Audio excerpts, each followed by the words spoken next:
Мөнхийн зүүн тэжээл брэндээс та бүхэнд ээлжид нэгэн бяцхан зөвлөгөө өгнө гэж шийдлээ. Энэ удаагийн зөвлөгөө нь 9 дэх болох бах. Тэгэхээр үндсэндээ та бүхэнд 10 зөвлөгөө өгье гэж бодож байна.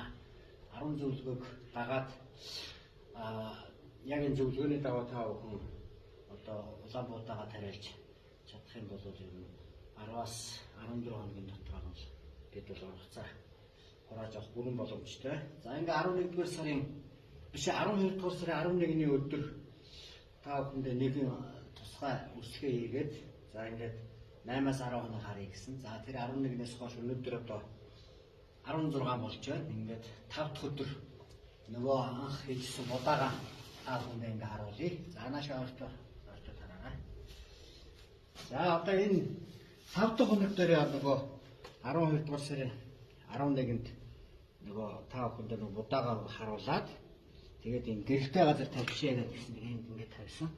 За тэр маань өнөөдөр ийм байдалтай байж байна. За ингээд өнгөж одоо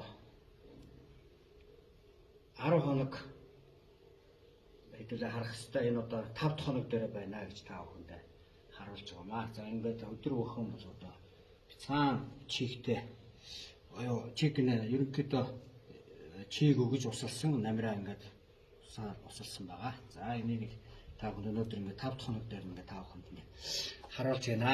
За ингээд баярлалаа. Өдөр бүхэн одоо юу яасан байгаа шүү. Өдөрт нэг одоо ингээд харж агаад ингээд гарынхаа ардлаар ингээд харахаар ингээд дараад үзэхлээр одоо чигтэй байх нь байгаа нь одоо угаасаа мэдэгдэнэ. Чигтэй байх юм бол нэлээд хүйтэн дүүр тийм цаанаа тийм чигтэй юм шиг.